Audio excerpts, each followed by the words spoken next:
producción ampliada es poner condiciones económicas y sociales, y ya hace falta poner condiciones coercitivas, de fuerza, etc.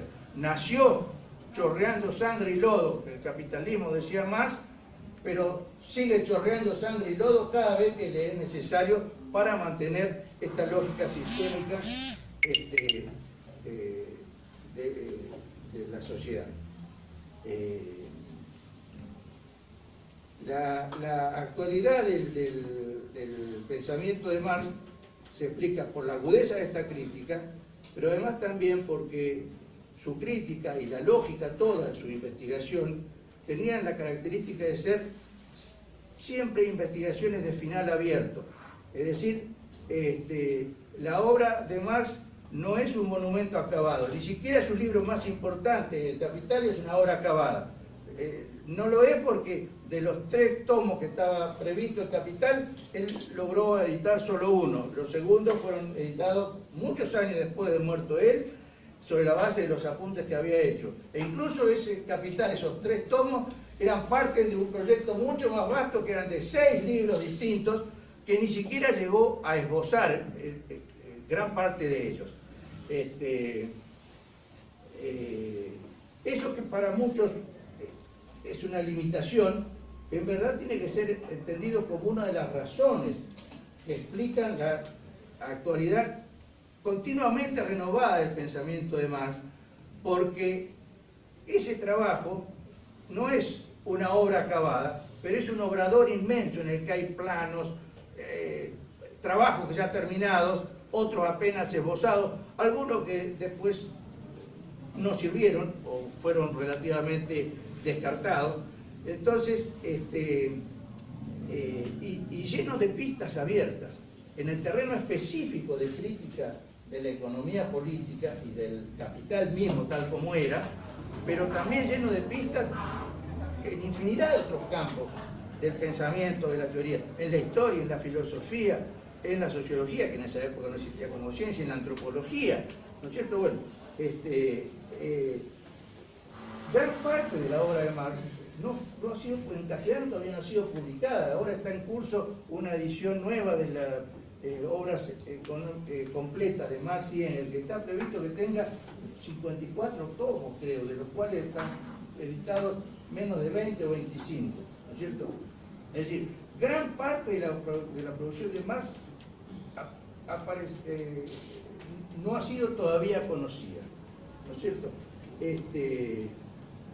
Esas pistas apenas esbozadas son justamente pistas que queda por cuenta de las generaciones que hemos venido después, tratar de profundizar y llevarlas adelante, etc.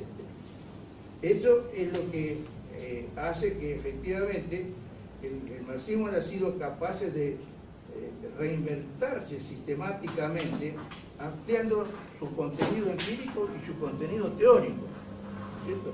Naturalmente, como no es un proceso lineal, ha habido procesos de mayor producción, de estancamiento, de retroceso incluso en el pensamiento marxista, pero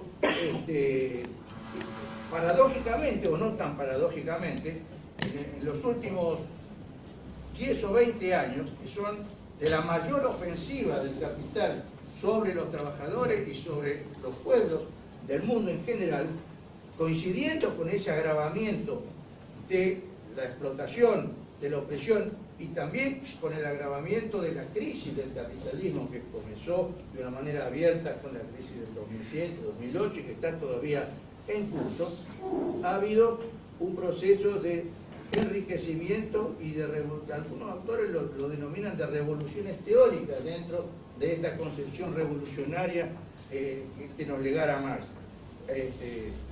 Mencionando simplemente telegráficamente temas sobre los cuales hay investigaciones realmente renovadoras, hay todo un trabajo y una escuela que viene trabajando sobre repensar la importancia de la forma valor, específicamente estudiándola, estudios sobre la financiarización del capital, ligada a las características que asume el capitalismo en esta fase o en esta etapa de neoliberal, aportes en cuanto a la teoría del dinero, que exige toda una adecuación porque manifiestamente la moneda del dinero no es hoy exactamente como era en la época de Marx, en la que valía el patrón oro todavía o el patrón plata, ¿no es cierto? Recientemente hay todo un desarrollo, incluso con investigadores latinoamericanos, tratando de poner en pie una economía política de los medios.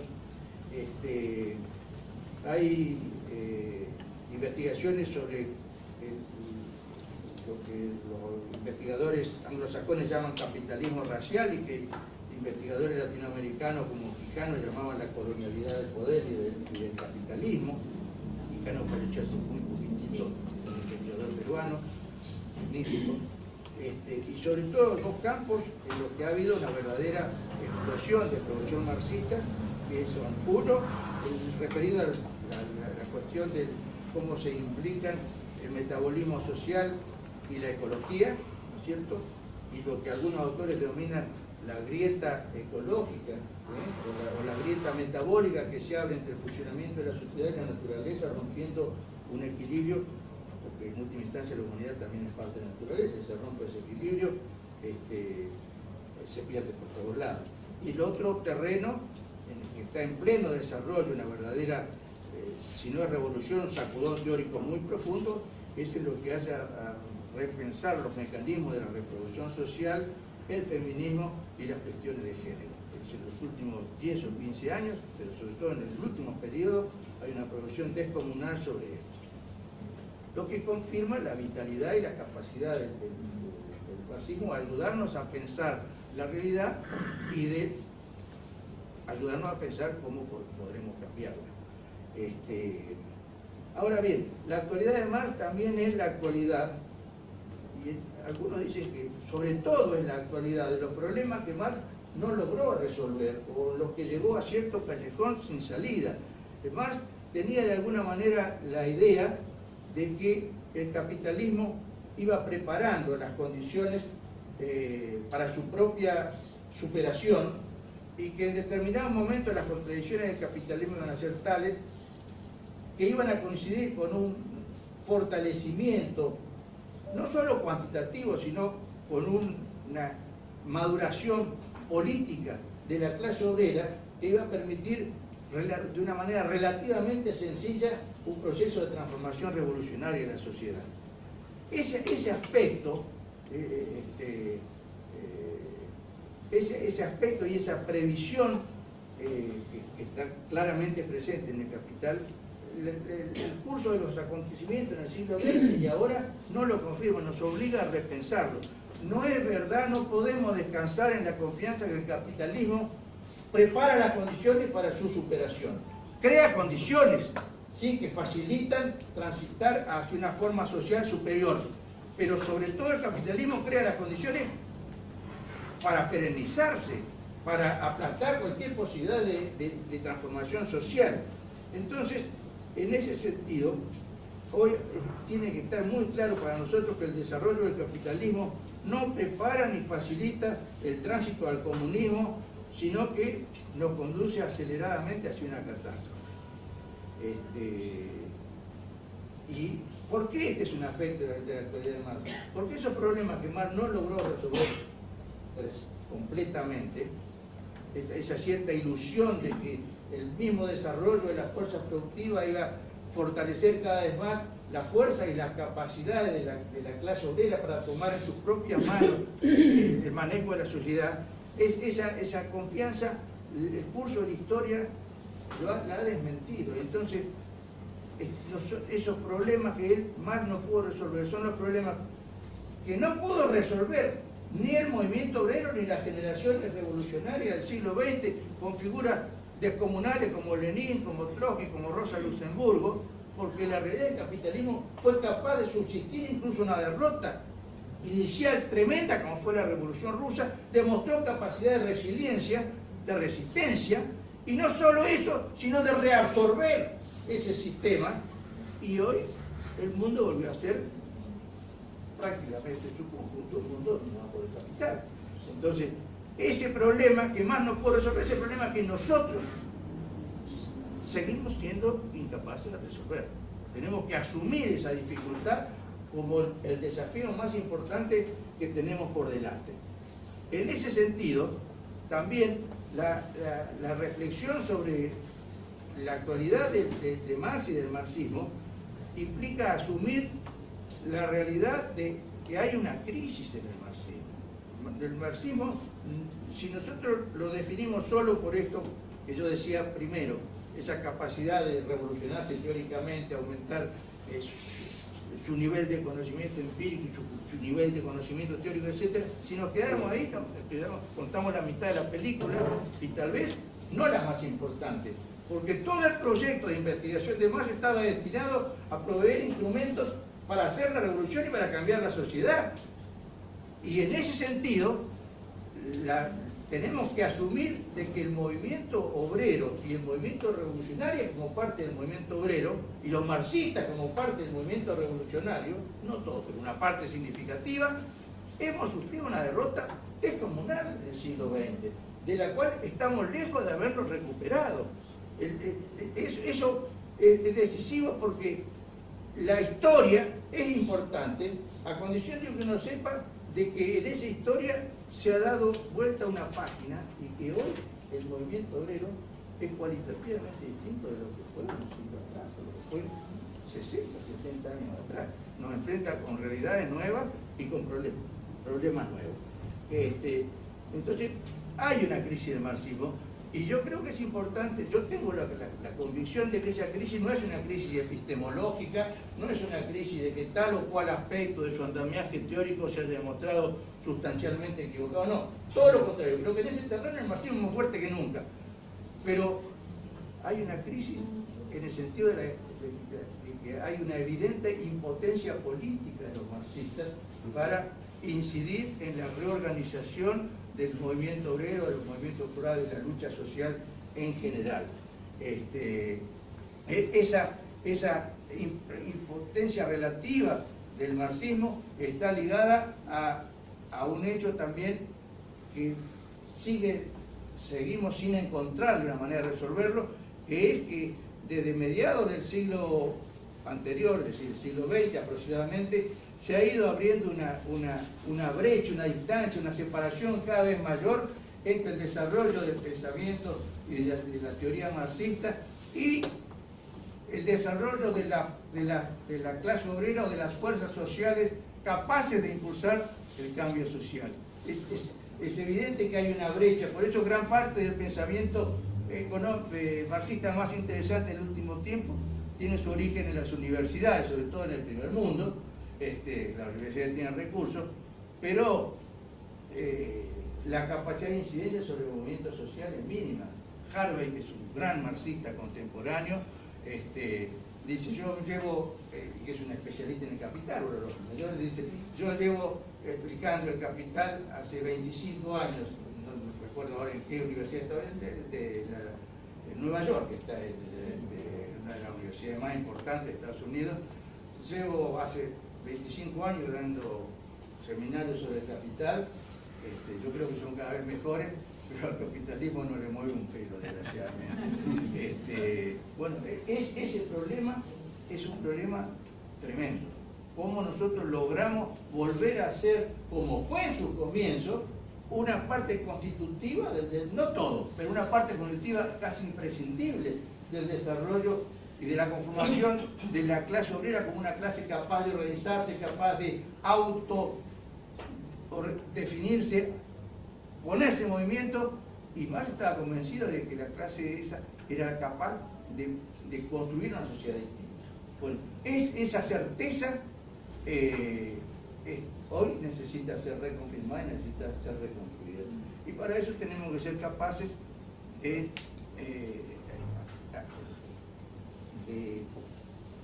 construir el marxismo desde y con las fuerzas sociales antisistémicas, antagónicas al capitalismo tal y cual son hoy, que no son exactamente igual que el movimiento obrero industrial del siglo XIX.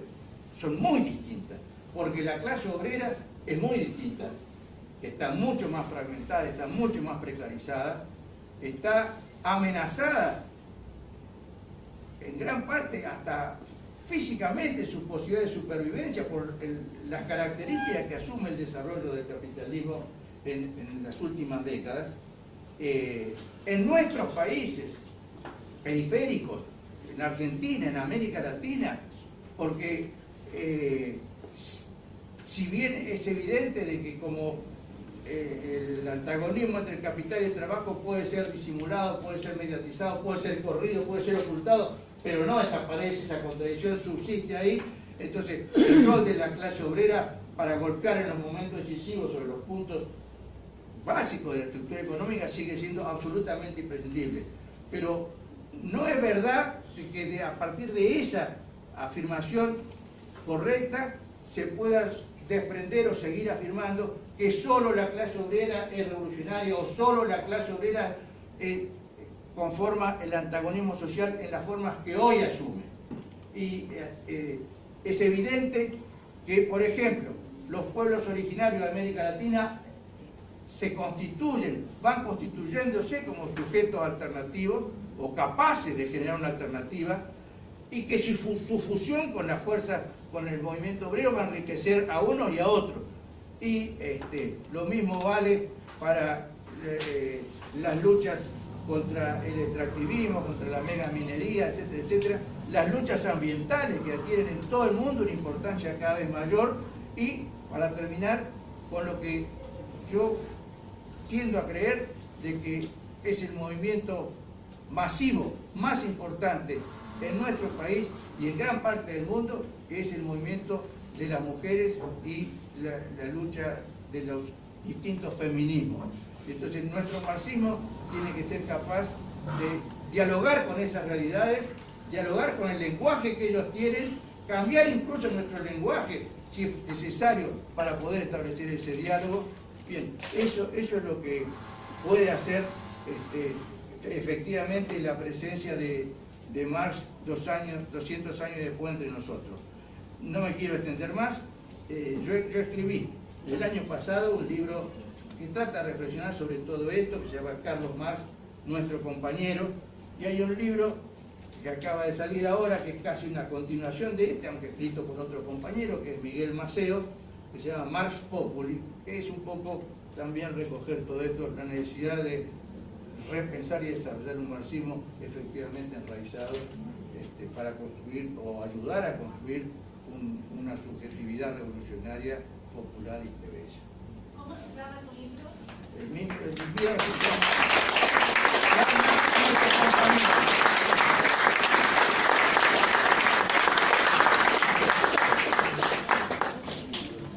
Bueno, empiezo como es de práctica por agradecer la invitación. Y lo que yo quiero plantear se vincula con algunas de las cosas que dijo Aldo, pero enfocando en la obra de Marx como guía para el conocimiento de la realidad. O sea, la actualidad de Marx está dada por el hecho de que seguimos dentro del sistema capitalista con variaciones de forma, pero no de fondo, de lo que define al capitalismo como modo productivo y a la sociedad capitalista como forma específica, histórica de sociedad. Esa presencia de Marx, que está incluso en aquellos que lo niegan, lo critican y lo rechazan, porque es muy interesante ver cuánto de las afirmaciones que se hacen desde fuera o contra el marxismo contienen elementos de lo que Marx había planteado. Yo lo enfoqué la exposición un poco por se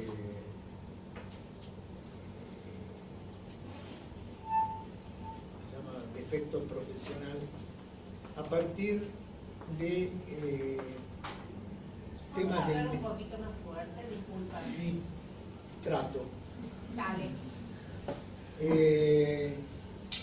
enfocar el tema de la actualidad de Marx a partir del planteo de 4 problemas o ejes temáticos que hemos trabajado sobre todo en el programa de investigación del que yo formo parte y que realmente muestran la actualidad de los aportes de Marx.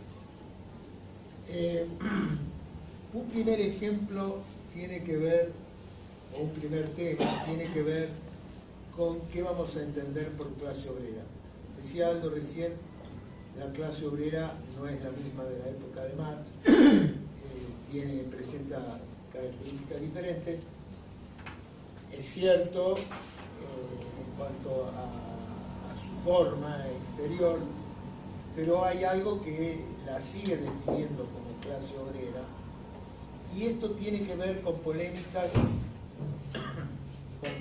que se dieron, que yo creo que siguen estando, pero más atenuadas, pero muy fuertemente en las décadas del 80 y del 90, estoy pensando en Argentina, pero en general en el mundo, acerca de la desaparición o pérdida de centralidad de la clase obrera en el capitalismo contemporáneo. Esa concepción o esa conclusión tenía que ver bastante con qué se estaba definiendo por clase obrera y con una definición muy generalizada que reducía la clase obrera al proletariado industrial. Es decir, solo era clase obrera el que estaba con mameluco azul y casquito amarillo. Y había toda otra porción de población que no formaba parte de la clase obrera.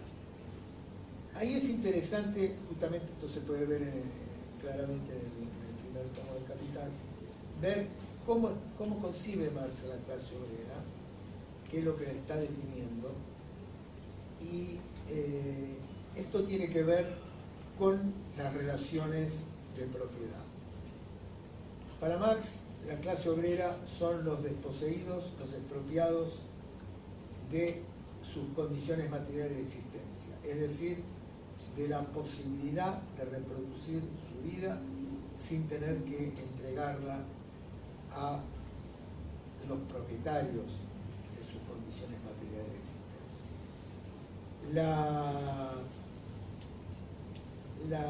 Piensen ustedes que, entrando por esta definición, ¿cuánto abarca la clase obrera? Abarca sí al proletariado industrial, pero abarca a todos aquellos que no pueden obtener sus medios de vida más que bajo la forma del salario. Obtengan o no ese salario, ahí quedan incluidos, que esto también dio lugar en algún momento a polémicas, desde mi perspectiva bastante absurdas, acerca de si, por ejemplo, los desocupados formaban parte de la clase obrera o si el movimiento de desocupados formaba parte del movimiento obrero. Algo que, si tomamos la definición de Marx en el sentido de observar la propiedad o no propiedad de las condiciones de existencia, queda claramente resuelto. Son los más expropiados, no solo de sus condiciones materiales de existencia, sino incluso de la posibilidad de reproducir su vida mediante el salario. Son los más expropiados de todos.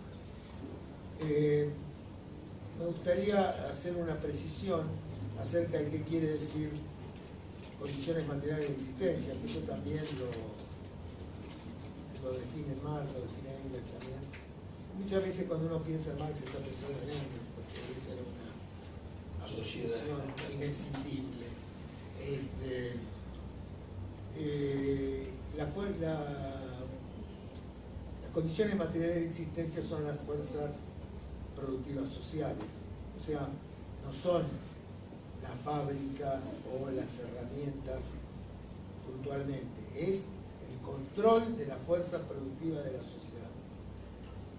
Eso es lo que da las condiciones materiales de existencia. Y la clase expropiada de esas condiciones no las recupera porque recupere una fábrica o recupere un lugar de trabajo, porque sigue sin tener la propiedad de la fuerza productiva social. Yo creo que ese es un aporte que nos sirve para entrarle a problemas muy actuales como es este que estaba planteando de la existencia de los desocupados, después voy a volver sobre eso, al problema de las fábricas recuperadas, al problema de la existencia o no del proletariado o de la clase obrera, en fin. Ese sería un núcleo. Otro núcleo al que Aldo hizo referencia es el de las formas de la coacción. Así como había una mirada reduccionista que limitaba la clase obrera del proletariado industrial, hay también una mirada reduccionista que lee el texto de Marx sobre la relación entre coacción extraeconómica y coacción económica, como que la coacción extraeconómica es algo que existe en un momento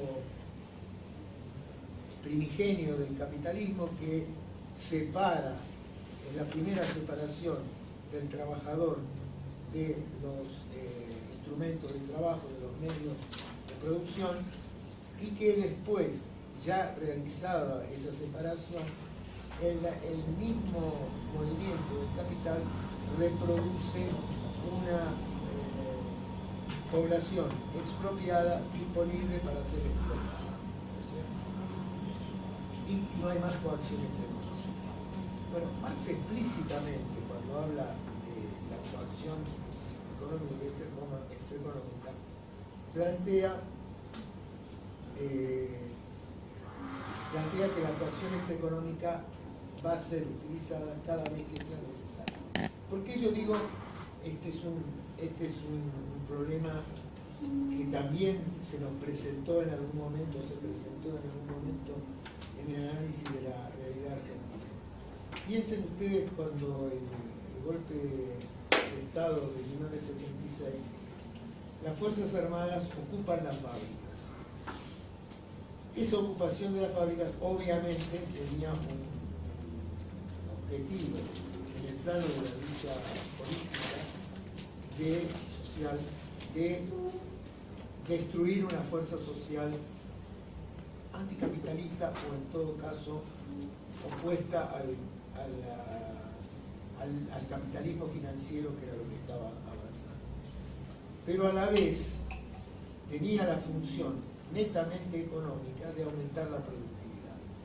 Y yo le comentaba hoy algo que recordaba mientras estaba armando el esquema, recordaba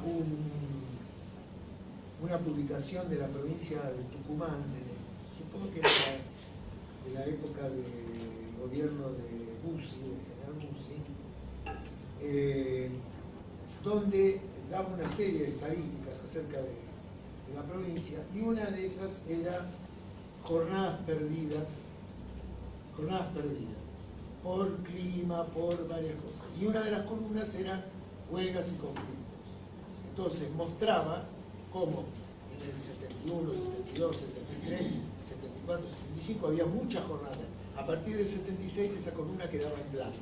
Ahora, eso es coacción extraeconómica, porque no era solo desarmar una fuerza popular o revolucionaria, sino era también imponer unas condiciones de trabajo mediante el uso de la fuerza física que aumentaba la productividad del trabajo. Entonces, ahí era, digo, ¿por qué una polémica? Porque había quien planteaba que entonces estaba claro que no servía este concepto de la coacción económica porque no se estaba viendo lo político.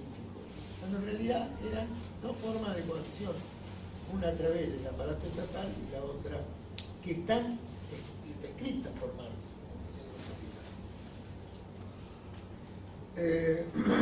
Bueno, otro tema que yo creo que para mí es el más importante, pero en mi opinión es el principal problema de la humanidad hoy y del capitalismo.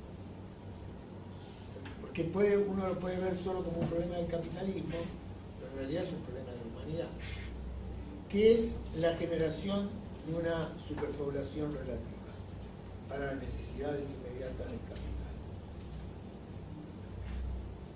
A mí me da la impresión de que ese problema, que es un problema central en el momento actual, de ese problema tiene plena conciencia los intelectuales de la oligarquía financiera, o sea, del capital más concentrado. Si uno mira, estaba comentando con ellos, por ejemplo, programas del canal de televisión de la Nación, lo están discutiendo todo el tiempo. ¿Qué hacer porque las nuevas inversiones de capital no generan puestos de trabajo en la misma medida en que destruyen? A veces no lo plantean tan así, pero sí dicen no se generan la suficiente cantidad de puestos de trabajo. Por lo tanto, hay una creciente masa de población que no encuentra un lugar en el capitalismo, un lugar que le permita vivir en lo que son las leyes de funcionamiento del capitalismo, que es, mediante un trabajo, obtener los medios de vida necesarios, considerados normales en un momento histórico.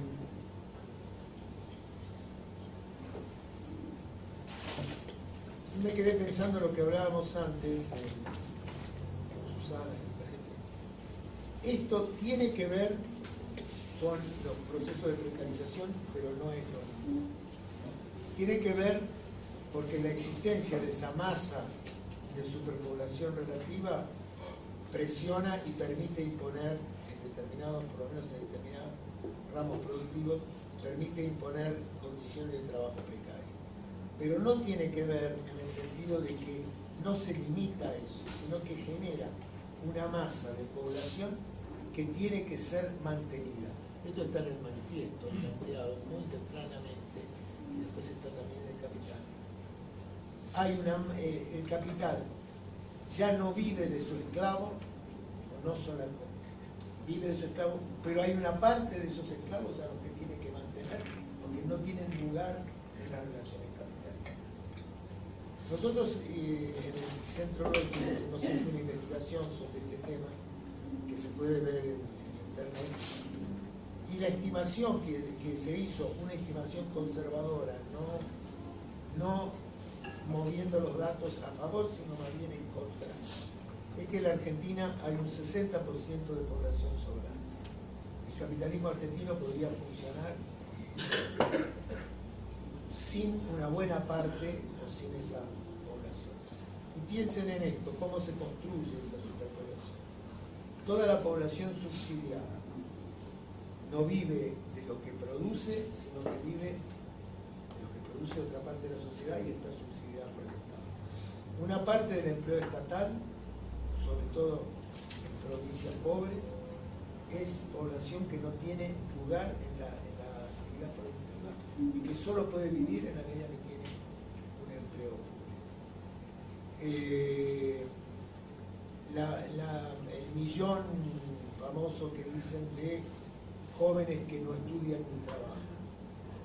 Y así uno puede... Hay dos trabajos nuestros, uno más de decir, bueno, quién lo compone y otro de ponerle número a eso. Dije 60%. Ese es un problema del que me parece que no hay conciencia.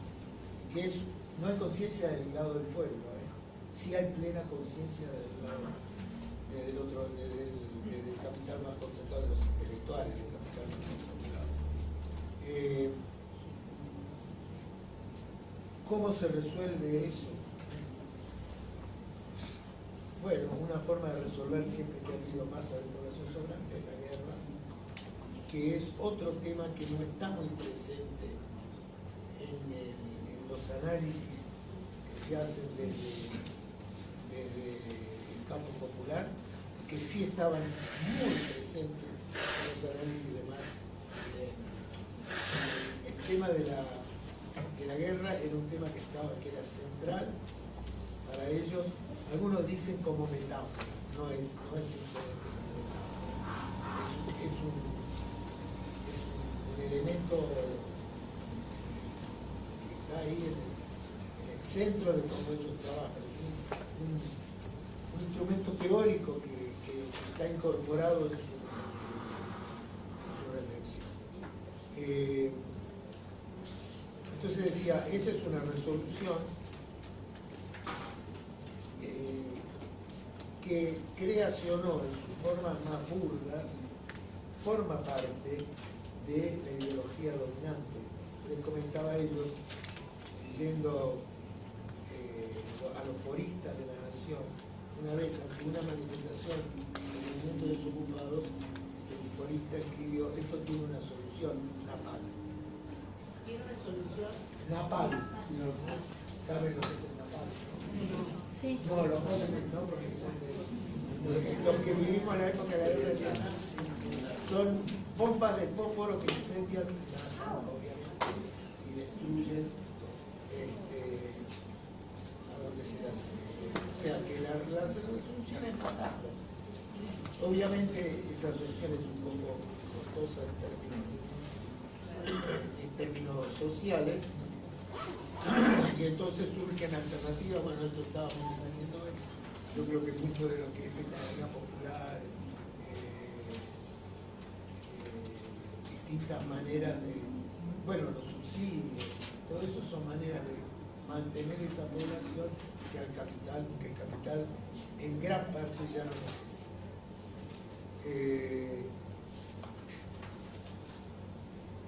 Ahí la actualidad de Marx es impresionante, porque hay que ver que en el momento que el capitalismo se está expandiendo, está de hecho en su juventud, y ni siquiera habiendo alcanzado la madurez, él ya percibe lo que es la tendencia a la generación de una superpoblación. Entonces hoy, en lugar de hablar de pobreza, ¿cómo es que dicen los sectores más débiles? Vulnerables, en lugar de vulnerabilidad. Lo vemos en términos de relaciones sociales, como población sobrante para el capital. Ahí puede ser que empezamos a entender algo. Y eso a la vez es indicador de algo que también está presente en los análisis, en algunos análisis de Marx, sobre todo sobre modos productivos anteriores, que es la descomposición de un modo productivo. En la medida que hay una masa de población que no puede vivir en las leyes de desarrollo del sistema en el que está, o sea, que no puede vivir en el marco de las leyes capitalistas, porque no puede reproducir su vida mediante el salario. Lo que estamos viendo es una descomposición del capitalismo. Descomposición no es derrumbe ni es caída, porque eso coincide con algo, que la capacidad de resistencia del capitalismo es algo que realmente es un fenómeno que debe ser estudiado. Pero eso no quita que no sea descomposición. Si uno piensa en la descomposición del mundo antiguo, del mundo romano, fueron siglos. Empieza en el siglo III y llega hasta el siglo... Sí, incluso antes del siglo III llega hasta el siglo V. La descomposición del feudalismo comienza en el siglo XIII, XIV, culmina con la Revolución Francesa, en el centro de Europa, ¿no? El feudalismo y la esclavitud siguen existiendo. Entonces, descomposición no es caída, ni derrumbe, pero sí es que cada vez el sistema se reduce con más dificultad. Lo que no hay, un problema que surge de es, bueno, ¿cuál es la alternativa? ¿Cómo se pasa de esa descomposición a la nueva sociedad? Yo creo que hay elementos de socialización muy fuertes que el capital todavía utiliza. Todo lo que es la bancarización de la sociedad, eso es socialización. Lo que pasa es que en manos privadas, pero es socialización. Bueno, me quiero referir a un último tema porque me parece que ya me pasé del tiempo. un último tema que a nosotros nos ha sido también muy útil, que es el concepto de fuerza social, para entender la lucha de clases. La lucha de clases, yo diría, nunca se da horizontalmente de una clase contra otra, sino que se da a través de fuerza social, que son alianzas de clases. Marx trabaja esto algo en el 18 Brumario, en la lucha de clases en Francia, y a nosotros nos ha sido muy útil, y ahí recomiendo el libro que traje de María Celia Cotarello sobre la Argentina de 1993 a 2010, que se llama La formación de una fuerza social. Nos ha sido muy útil hacer la analogía con las fuerzas sociales productivas. Así como en los capítulos donde Marx trabaja la manufactura, la gran industria, él muestra qué es una fuerza social productiva en lo económico, en el campo de la producción. Pero si uno hace una analogía al campo de la lucha de clases, va a encontrar un instrumento de mucha riqueza, de mucha potencia. Y ahí yo creo que entra un elemento, pensando en esto que planteaba algo de algunos aspectos que algunos son novedosos pero que tienen su historia. Porque el movimiento feminista o movimiento de mujeres, por lo menos en la Argentina, tiene 120 años de historia, o 110 años de historia, digamos, Centro Socialista Femenino, toda la tiene y articulado con el marxismo. Este Centro Socialista Femenino eran marxistas. Lo mismo el tema de la relación con la naturaleza. Engels justamente es uno de los que señala muy fuertemente cómo hay una contradicción mortal entre capitalismo y naturaleza. Pero yendo otra vez a lo de fuerza social, yo creo que ahí si uno introduce los conceptos de lucha socialista y lucha democrática, puede entroncar con la tradición, con el pensamiento, la tradición del pensamiento marxista en relación con estos fenómenos que obviamente tienen una envergadura que no tenían hace 100 años, ¿no? Eso está totalmente fuera de discusión. Una cosa eran 10 mujeres reclamando, o una mujer ciudadanizándose y pretendiendo ir a votar, y otra cosa es, bueno, ni una menos, o ahora la lucha por la legalización del aborto, o la no punibilidad del aborto.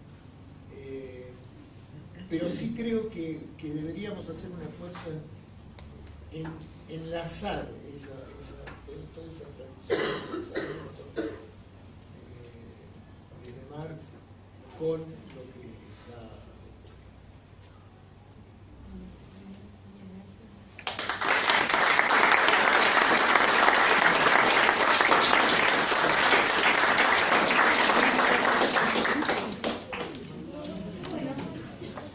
Preguntas,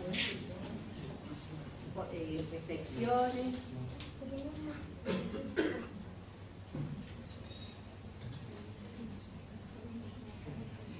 Aldo, cuando te referís a crisis del marxismo,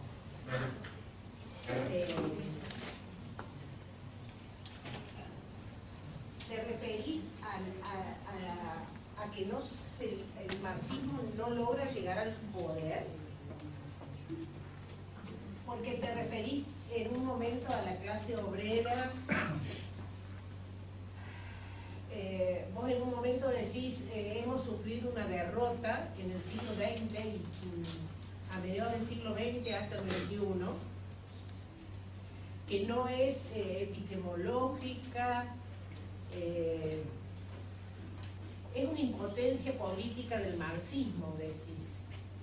Pero ¿a qué te referís? ¿A que no se llega al poder? muy brevemente. Sí, ¿les parece que Varias preguntas. hacemos varias preguntas? Sí, sí. O por ahí. Sí, a Nicolás le quería hacer una pregunta. En relación a esta etapa del capitalismo, digamos, esta separación entre la moneda, la lógica de la moneda, y la construcción de valor. Hay algo ahí que ha cambiado. Bueno, eso quería pedirte. ¿Qué ha cambiado en relación a la época de Marx? ¿O no ha cambiado? No sé. Esa quería pedirte tu reflexión. Esa falta de relación entre cómo se construye valor, de qué mecanismo, de qué forma y cuánto valor se construye y cuánta moneda hay en esta etapa financiera.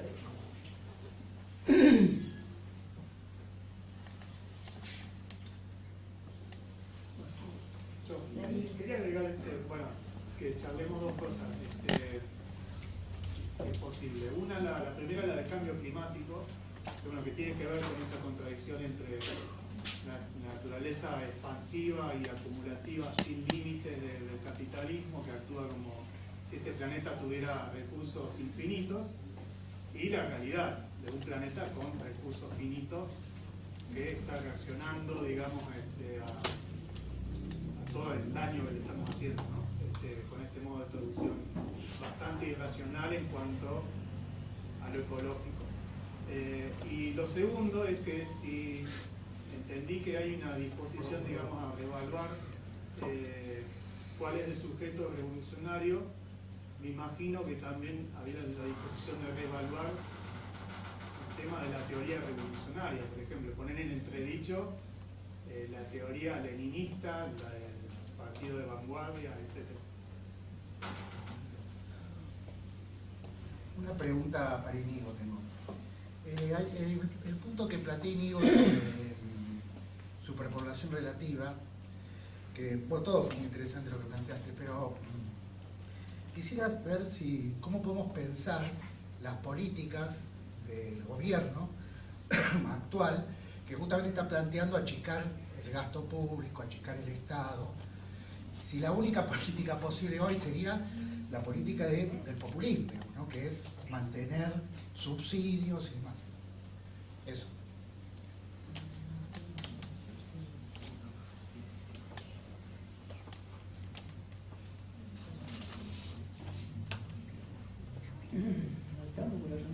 Bueno, arranquemos y hacemos después en todo caso otra ronda.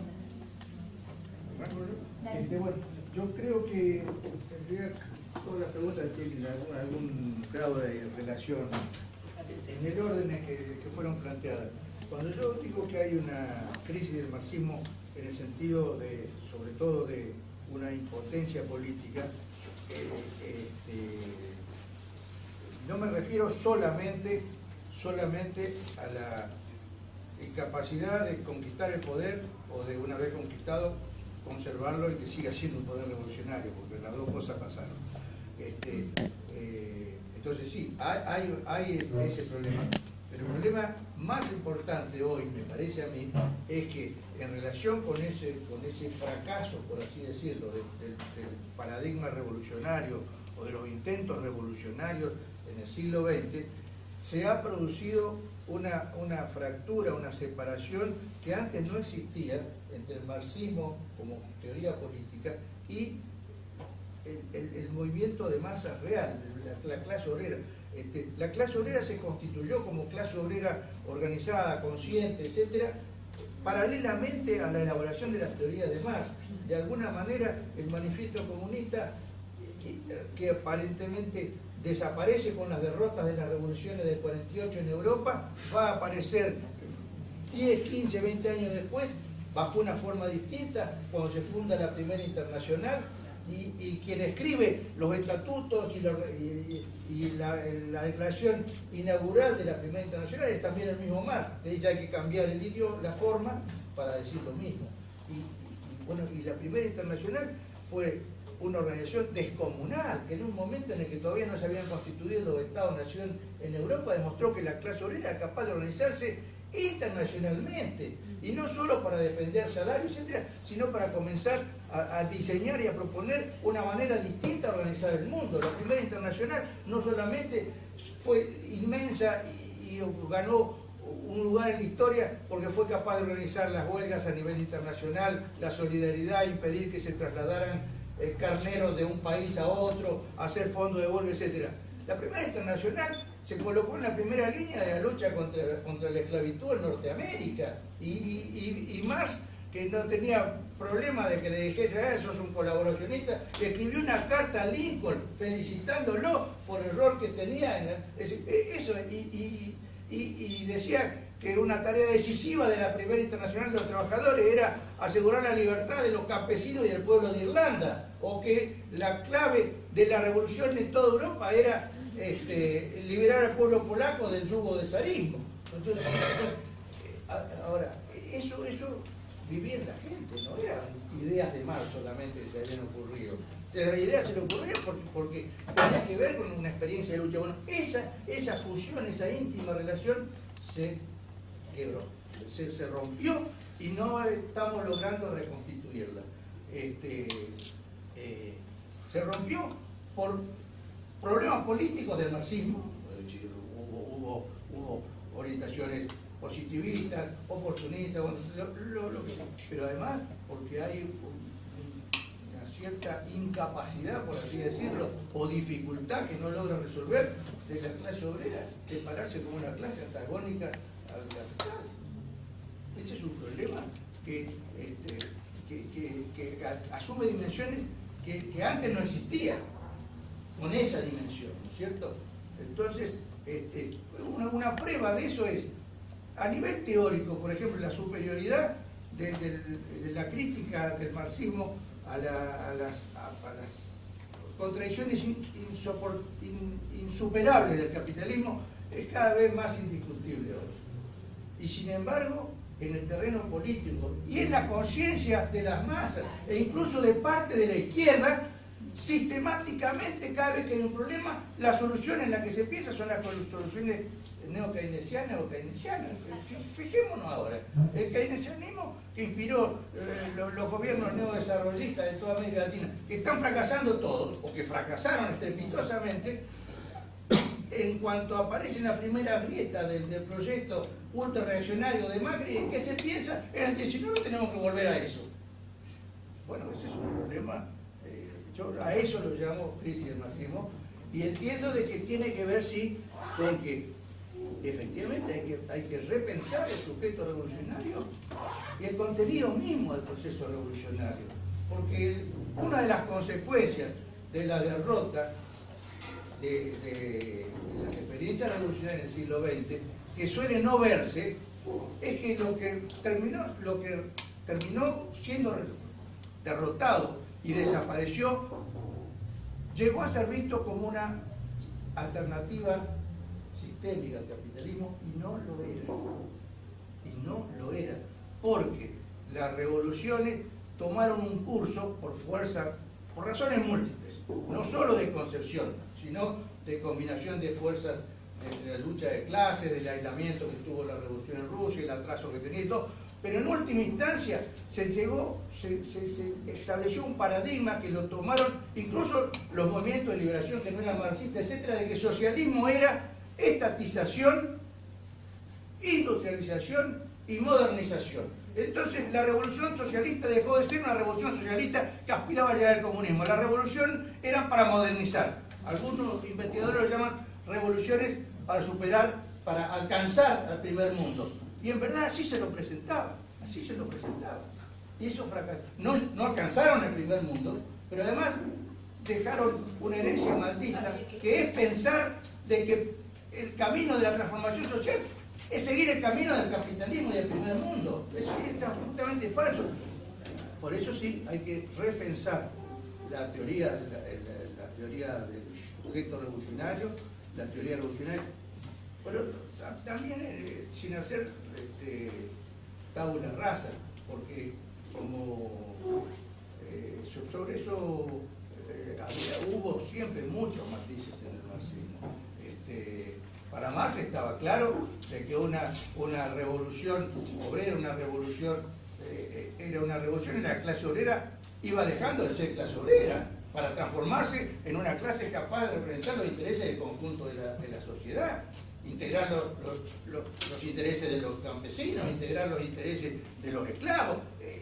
La lucha por la democracia para Marx no estaba separada. Marx, al mismo tiempo que era dirigente de la Liga de los Comunistas, era dirigente secretario de una asociación democrática que estaba en toda Europa. Y cuando comienza la revolución en Alemania, él no se vuelca directamente a organizar los círculos obreros, sino que saca un periódico, órgano revolucionario de la democracia. Entonces, para Marx era indisociable eso después se quebró por una suma de razones.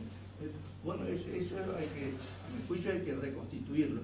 Y entonces sí, hay que repensarlo del sujeto revolucionario. Pero por otra parte, es cierto que históricamente siempre las luchas sociales, la lucha por el cambio social, la lucha política, nunca se dieron de la forma simplista clase contra clase.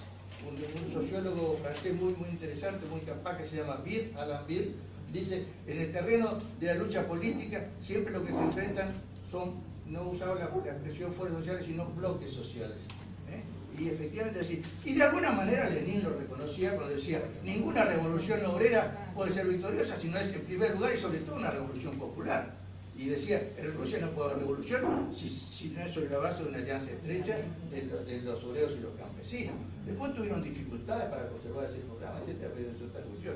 Entonces sí, por eso tenemos hoy esta discusión, el contenido mismo de la transformación revolucionaria, porque tenemos que advertir de que el pensamiento marxista hasta mediados del siglo XX, y hasta ahora en gran parte de la izquierda, yo creo que la mayoría, sigue preñado de ilusiones de la ideología del progreso y del modernismo, que se cree que las tecnologías son neutrales, etcétera, etcétera. Eso no es así, no es así. Avanzar al socialismo no es modernizarse en los términos en que modernizó el capitalismo, algo completamente distinto. Por esa vía se llega a más alienación, a feticismo, etcétera, no al comunismo. Entonces, por eso hay un campo tremendo, no solo de reflexión teórica, de experimentación práctica, de participar. Por ejemplo, yo coincido con mucho del enfoque que plantea Íñigo sobre la cuestión de la población superflua, sobre el carácter que tienen las experiencias de la economía social, etc. Yo le agregaría con bastante fuerza que al mismo tiempo pueden ser fuentes de organización o terrenos de confrontación, no solo para la supervivencia, sino que en esa lucha por la supervivencia ser capaces de ir avanzando ideas o proyectos o experiencias de pensar en alternativas distintas, ¿no es cierto? Entonces, por eso también insisto de que repensar el sujeto revolucionario es cómo articular las distintas formas en que asume hoy el antagonismo social. Para mí, hoy, los mapuches son parte del antagonismo social en Argentina, y si los integramos, los mapuches van a aprender mucho, y la clase obrera, educada en el corporativismo y en el reivindicativismo mezquino, cotidiano, que es una marca de la clase obrera argentina, también va a aprender mucho. Y lo mismo con las luchas ambientales, etc. Cuando la población de Esquel, y eso se repitió en varios lugares, la población salía contra la mina, decía: no a la mina, no a la mina. La burguesía usó para reprimir a los obreros de la construcción. Eso es una tragedia. Eso es una tragedia. Bueno, entonces, sí, efectivamente, el sujeto revolucionario, yo creo que surgirá de la capacidad de ir articulando con una perspectiva antisistémica estas distintas fuerzas sociales. No hay que tener miedo en el sentido de hablar de alianza social o de articulación de clases, siempre que no se pierda de vista el punto de vida del antagonismo social. La colaboración de clases tiene con justa razón mala fama entre la izquierda, porque la colaboración de clases se entiende como colaborar con la burguesía. Eso sí, el esclavo no puede colaborar con el esclavista, pero el antagonismo que hoy permite, y no solo permite, va a empujar a que se busque una confluencia de lucha, y en esa confluencia se va a gestar el sujeto, porque el sujeto de cambio no surge directamente de la estructura social ni de las relaciones estructurales ni de las relaciones de propiedad. Ese es el fundamento.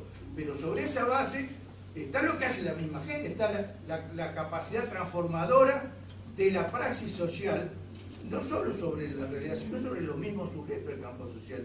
Marx decía que la clase obrera será revolucionaria, no será nada, pero decía justamente, tiene que ser revolucionaria, y solamente en el proceso de luchar por la revolución va a llegar a ser revolucionaria. Ahí es como el huevo y la gallina, cuando empieza, bueno, eso se resuelve en el curso de la lucha, en la práctica.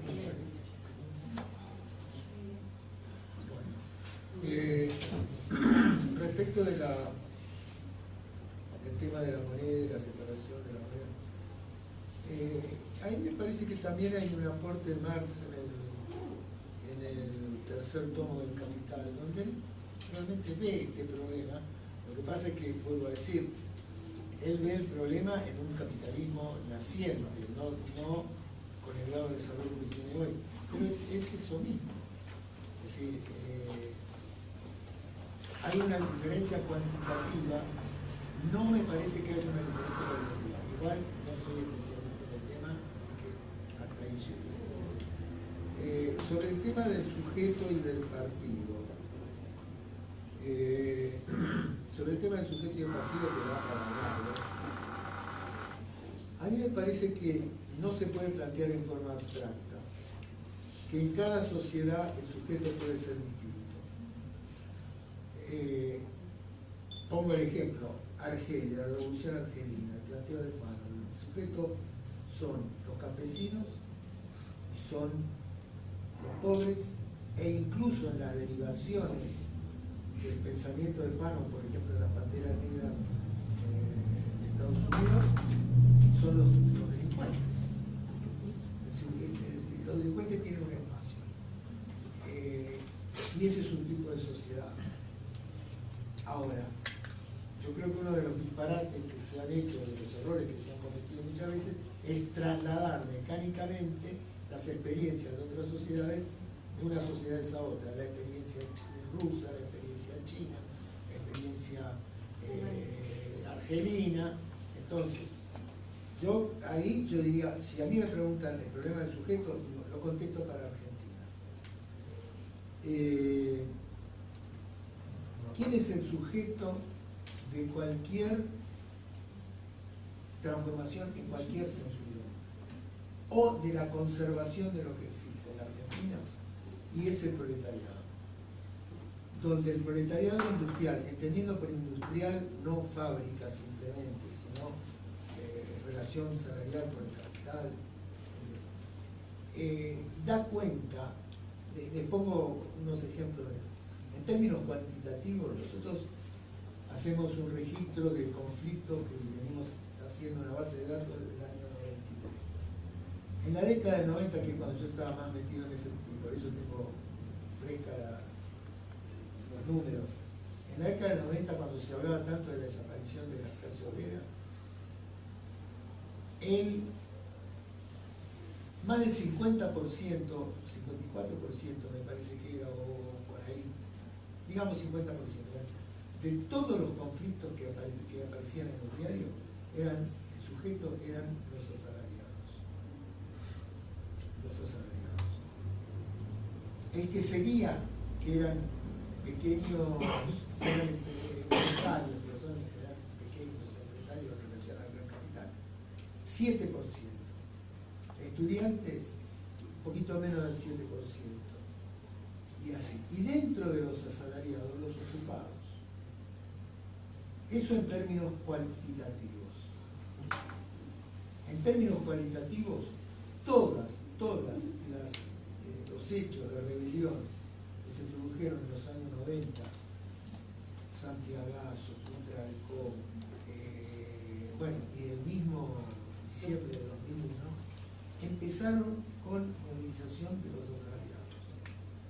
Diciembre de 2001, nadie se acuerda de esto, diciembre de 2001, la lucha en la calle, más los saqueos, más las manifestaciones de la pequeña burguesía, todo eso empezó con una huelga general el día 13 de diciembre. Entonces, si a mí me preguntan en la Argentina, el sujeto, y el sujeto pasa por la clase obrera, en sus distintas, con sus distintas partes y fracciones, donde evidentemente si tenemos un 60% de superpoblación relativa, los pobres tienen un lugar importante también. Ahora el problema en esto, como el problema el problema de construcción de una fuerza social que incluye clase obrera y fracciones no obreras, es quien conduce esto. El problema no me parece a mí, no es tanto la alianza con fracciones burguesas, sino quién conduce, porque si la conducción está en manos del interés de la clase obrera, ¿qué te importa si viene un pequeño empresario y se releva? Entonces, el problema es de conducción.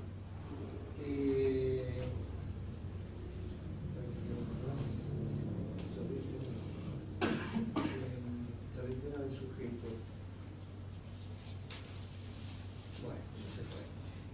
Sobre el tema del partido, yo no conozco ninguna experiencia de ninguna transformación, ahora me acordé lo de política, ni ninguna transformación, ni ningún proceso revolucionario o reformista que no haya sido conducido por una minoría organizada. Si eso es el partido de Lenin, no sé, me parece bastante. Siempre hay una minoría organizada que conduce. Lo otro será un punto a llegar, que todos podamos conducir simultáneamente y ser conducidos y conducibles, pero no es lo que indica la experiencia histórica. Entonces, alguna forma de organización de una minoría que conduce tiene que haber, por lo menos en este estadio de la humanidad. Lo que me acordé ahora respecto cuando uno dice la clase obrera, es cierto que tiene muy mayoritariamente en la Argentina, y no solo la clase obrera, también los pobres, conciencia burguesa. El problema ahí es ¿qué posición tomar frente a eso? A mí me parece que la posición es acompañarlo en su experiencia, porque la superación de esa conciencia solo va a surgir de su experiencia, y por experiencia digo su experiencia de lucha. Solo en la pelea y en el triunfo y en la derrota de un intento y reiterarlo, porque es cierto, estamos viendo el mismo intento desde la década del 30 por lo menos. La concepción es muy parecida, si no la misma. Bueno, la superación de esa concepción solo puede surgir de la clase obrera misma, de su experiencia. Y mientras tanto, lo que queda es, de alguna manera no quiere decir hacer seguidismo, pero sí acompañar ese proceso, alertando al mismo tiempo, señalando lo que nos parece que no es, que nos conduce a una nueva derrota.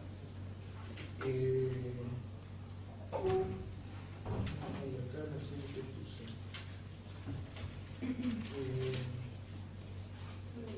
Porque respecto y acá yo sí tengo una diferencia, me parece, me falta después tu pregunta, pero esto engancha con lo que sí me parece que hay una diferencia con respecto de los movimientos sociales, por ejemplo el movimiento indígena. Yo creo que hay un corporativismo tremendo, así como la clase obrera tiene una concepción corporativa y una conciencia burguesa. En esos movimientos existen los movimientos desocupados han terminado constituyendo sindicatos de desocupados. Y esa ha sido su trayectoria. Lo cual no quiere decir que no sirvan, lo cual no quiere decir que sea negativo, no, forma parte justamente de su experiencia, de comenzar por el primer escalón de la lucha, que es tomar conciencia de su interés como fracción, como capa. Y en el caso indígena, yo lo trabajé, pero hace muchos años, inclusive que se había modificado, y trabajé más con indígenas del norte del país que del sur. Su intención es ver cómo se incorporan al sistema capitalista, qué lugar encuentran. Como son los pobres de los pobres, eso sí que más abajo.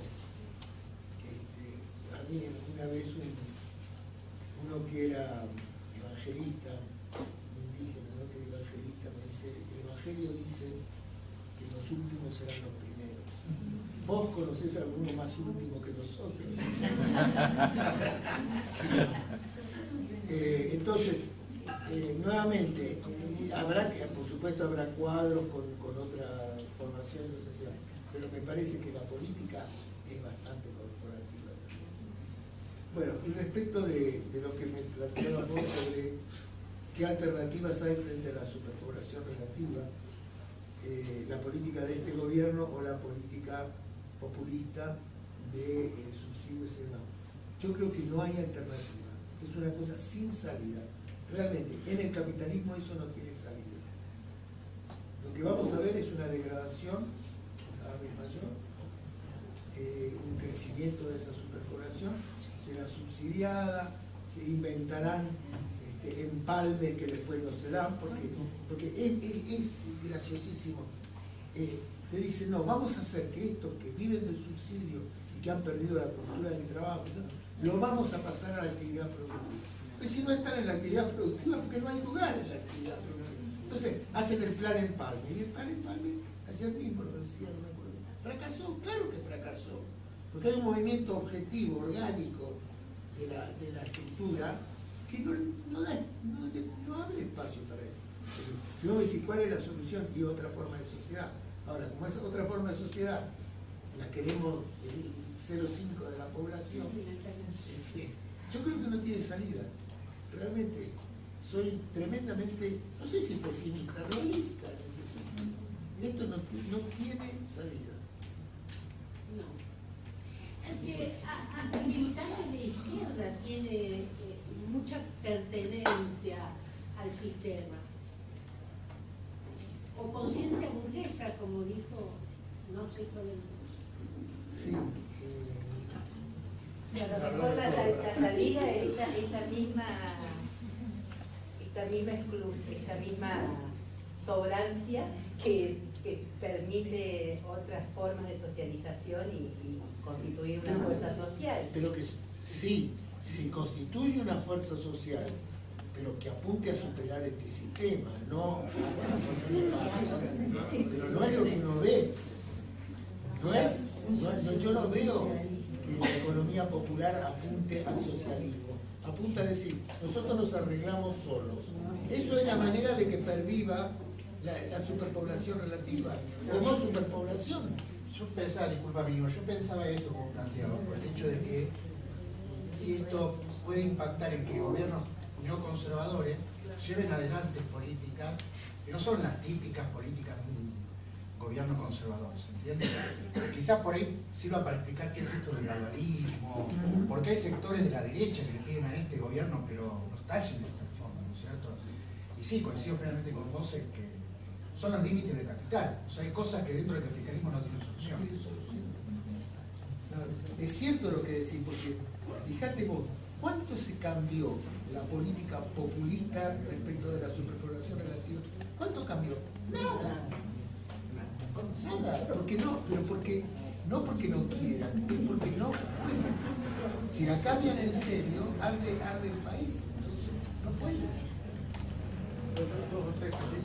La primera sobre lo que acaba de decir Diego. En realidad, la política de asistencia social focalizada la recomendó el Banco Mundial hace 10 o 15 años. Se empezó a aplicar, en primer lugar que se empezó a aplicar, entonces eso es una política vieja de ellos, y efectivamente respecto a la realidad actual, yo tengo relación de colaboración con algunos movimientos que tienen su origen en etcétera, y me decían los compañeros de que, por ejemplo, los que tienen merendero en determinado momento, ahora puede ser que les quede chico en determinado momento, recibían mucho más de lo que podían recibir o almacenar. Es decir, No, por algo el Vaticano metió a un ministro de ellos en el gobierno, que es la Starley, que no tiene ninguna contradicción con ese aspecto de la política y por eso trabaja estrechamente, casi no tiene diferencia con Bravo, que es otro hombre de bueno. Más allá de eso, dos cositas. Sobre la cuestión del dinero, hay un cambio muy importante que hay que investigarlo, es decir, se ha trabajado muy poco. Con la desaparición del patrón oro, desapareció una cosa muy importante, porque ¿cuál era la importancia del dinero?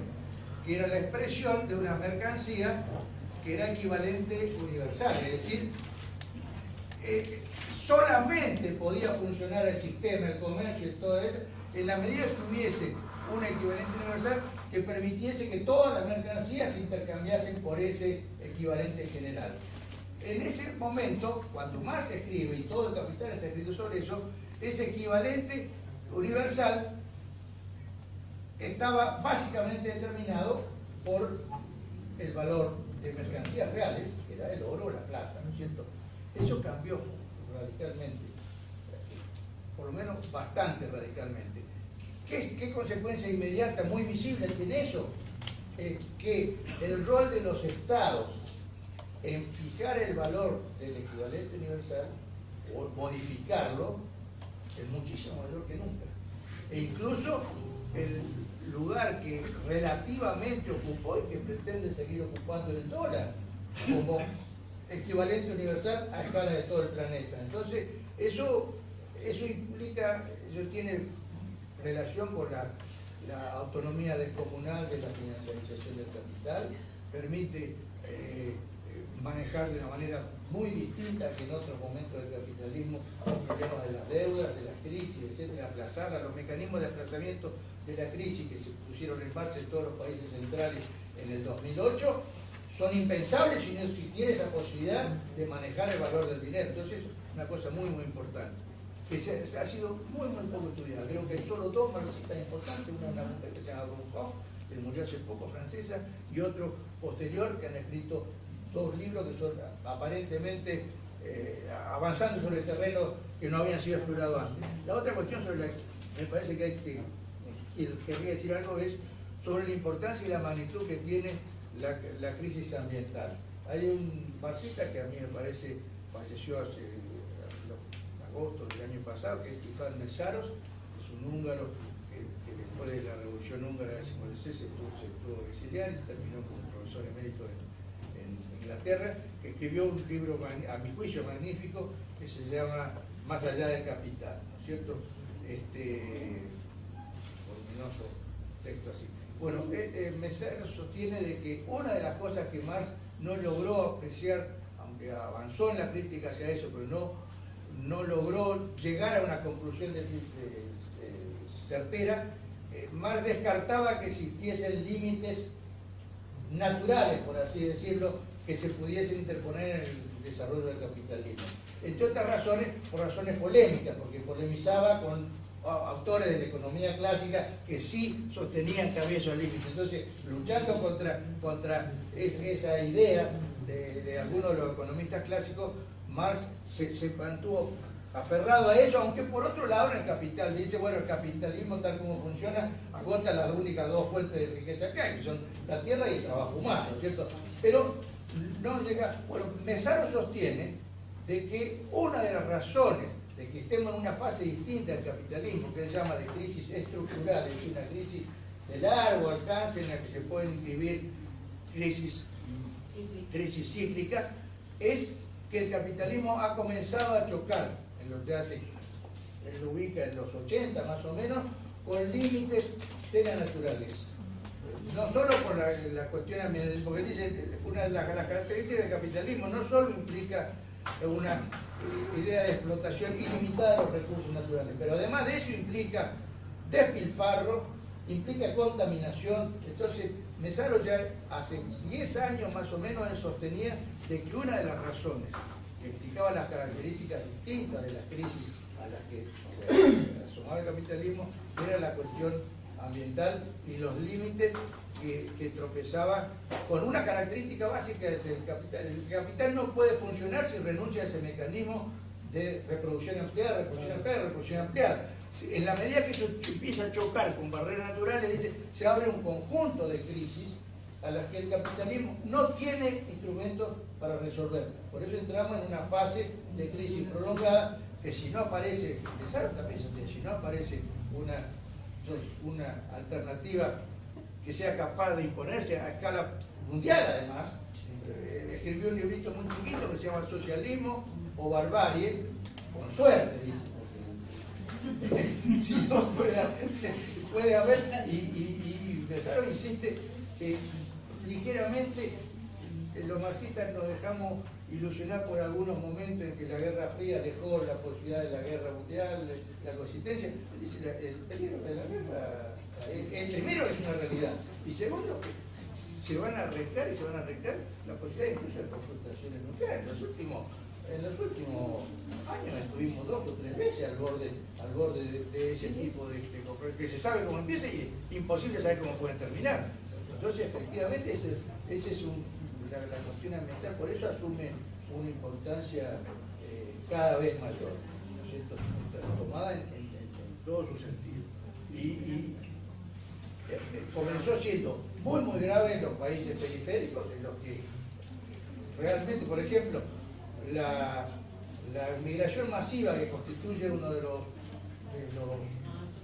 problemas centrales de Europa hoy, tiene un detonante inmediato que es la consecuencia de la guerra en Libia y después la extensión del conflicto que hizo que miles, millones, pero una parte significativa, no insignificante o un adorno de eso, son los que migran por el desastre ecológico ambiental de sus países, en lo que desapareció la agricultura. Y Saskia Sassen, que es una geógrafa, sostiene de que ese va a ser uno de los problemas fundamentales en Europa, que es imposible parar la oleada migratoria porque una oleada de gente que escapa no para mejorar su situación de vida, como fueron otras grandes migraciones como la de los italianos a América a fines del siglo XIX y comienzos del XX. Es una migración que se escapa de sus países no para mejorar, sino para seguir viviendo. Y eso es imposible. Y eso es superpoblación. Eso es claro, efectivamente. Y a los imperialismos que explotan esos países no les importa. No les importa. Lo que están instalados en las minas del Congo, en todos esos lugares, no les importa. ¿Y a quién le importa? El imperialismo. Quería plantear algunas cosas para que me las corrijan como posible. Me hace ruido el tema de la crisis del marxismo y me hace ruido el análisis de las crisis o de los fracasos de los intentos de desarrollo de cambio sistémico que se han dado.